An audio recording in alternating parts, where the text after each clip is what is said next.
I was kind of just bumming around in North Carolina and figured if I was going to be a bum, I might as well be a bum in Hawaii. And California was closer to Hawaii than North Carolina and South Carolina. So I jumped on a bus and came out here. But luckily, I met a guy that popped me in the back of the head. I was dating his daughter, and he was like, dude, you either got to go back to school or learn a trade where you can support yourself and a family. And so I went to work with him in construction and ended up liking it, loving it. Really, it was because at the end of the day, you were sweaty, you were sore, but you had, an okay amount of money, but you felt like you did something. So it gave me a little bit of self-esteem. And at that same time, I went and joined a martial arts school. I had joined in North Carolina, but ended up quitting. And, I had subconscious or, just programmed myself to believe that I was a quitter, because everything I started, I would quit. I'd start this and quit. And, during the summer or spring, I'd join baseball team, end up quitting. Football, fall, I'd end up quitting. And, I remember once trying out for baseball when one of the coaches, how they pick all the kids that are there. And I was like one of the last kids to be picked, and overheard one of the coaches saying, it doesn't matter who picks Brian, he's going to end up quitting. They didn't mean for me to hear it, but and it was true. And it wasn't because I didn't want to do the sport. It was just, in the afternoons, my mom would drive up drunk and cussing and just something would always happen to save myself that embarrassment. I would just end up quitting, but just consciously, subconsciously, you don't know that. You're just programming yourself over and over again. So I joined karate in North Carolina. And again, 3 months later, didn't have anywhere to stay, nothing going on, had to get a Greyhound bus to California. So I had quit. So, man, got into construction, went to this martial arts school, and I'm looking up at the belts on the wall, white, yellow, orange, purple, green, brown, black. And I'm looking up at the belts, and most people look up there going, man, I want to get a black belt. And I'm looking up there and just daydreaming going, I wonder how long I'll be here before I quit. What's going to happen to that, and 3 months went by and I didn't quit. I was able to test, skip yellow belt. They applied to 3 months in North Carolina to the 3 months I had out here, added like 6 months. I was able to skip yellow belt, go to orange belt. And I was like, man, I didn't quit.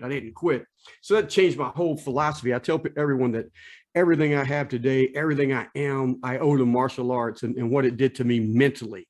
And just from that day forward, just gave me a thirst for knowledge that I had never had before. I had to teach myself to read. And I just, I just wanted more and more and more, and trying to find out what made me different than my brothers and sisters, and what made I chose different things. And being in construction, I was never afraid to work. Growing up in North Carolina during the summer, you had to either, you're picking tobacco or cucumbers or something, but you're working in the fields, saving up money. So when school, in October, September, when you went back to school, you had to work all summer to have that money to go to school shopping, get your clothes and all that crap.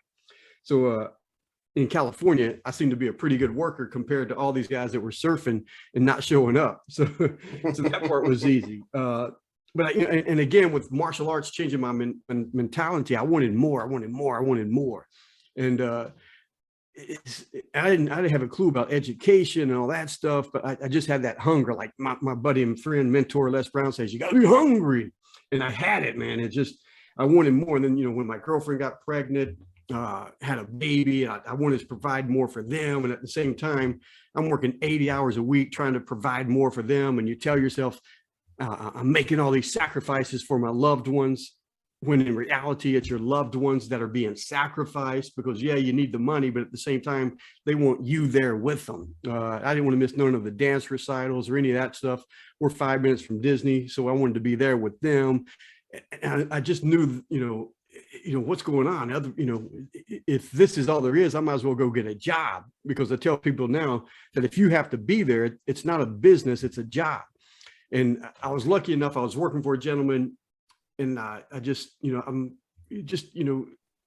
be afraid to embarrass yourself. Ask the questions. And I asked this dude, because he had back then it was like a $3 million house. Today it's probably 16 million. But I'm like, dude, what do you do for a living? How do you get money? Don't you got to go to work? He said, man, I'm working right now. And he chuckles. I said, what do you mean you're working now? He goes, yeah. He said, if I have to be there, it's not a business, it's a job. And that's where I first heard that. And I was like, I don't understand that, because, if I'm not here, these two guys I got helping me, I don't know what they'll do, and I got to be here and this and that.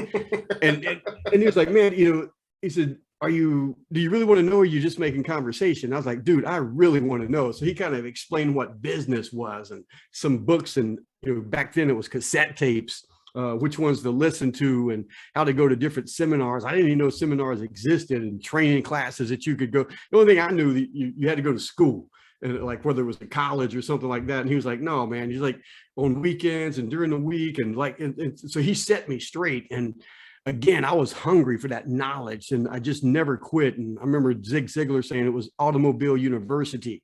And in this area of Southern California, you spend, an hour and a half in the morning driving to work and 3 hours in the afternoon driving home. So there was no reason not to listen to all these cassette tapes from Zig Ziglar and Les Brown and, Jim Rohn and all these other guys, these gurus and business people and management and all of it. So, and then, weekends and stuff, if I wasn't at karate tournaments, I'd be at a seminar somewhere, teach, learning, and then applying it. And that was key. And I remember Les telling me, it was like, Les told me once, he said, if knowledge was all we needed, nobody would be sick, fat, and broke. And I was like, damn. He goes, I said, say it again. I said, say it again, Les. He goes, he said, honest, Brian. He said, if knowledge was all we needed, nobody would be sick, fat, and broke. And when I met Les, and we spent, I don't know, well, years, 20 years now, but it was 2001, 2002. The internet was just starting to really work to where you could find what you were looking for. YouTube, none of that crap was around yet. But he was like, man, you can get online. There's my books, there's Jim Rohn's books, there's Think and Grow Rich, all the books, the knowledge is there. And now this internet thing is coming around. It's going to make it even easier. The knowledge has always been there. So it's not the knowledge. If that's all we needed, everybody would be, rich and thin and happy. But there's something else, and you got to take that action. You've got to apply what you learn. And I did that during my business because I didn't want to spend 80 hours a week away from my family just to make money to support my family. I mean, it's like, there's got to be some kind of balance. There's got to be something. Why are you working? And then when you start learning the business traits of how, a guy told me years ago that you can only make so much money using these two hands. You've got to hire 10 more guys. So you've got, 20 hands and 40 hands, 80 hands, and have all of those guys. And Zig Ziglar says it better than anyone. You can have anything in this life that you want as long as you help enough other people get what they want. So the more people that even with the electricity, it's like whether you're installing lights or air conditions or doing, doesn't matter, whatever it is that you're doing, the more people that you can help, the more money you're going to get compensated for that. And you can't be everywhere at once, but man, if you can train these army guys, man, you can just train these guys and treat them right and teach them how to do your system. And so that, that it's going to get done correctly and that your name is on it. So people are trusting you. They're going to, they're trusting you. Is you can have 2 guys, 4 guys, 40 guys, different cities. You can, it's like the sky is the limit at that time.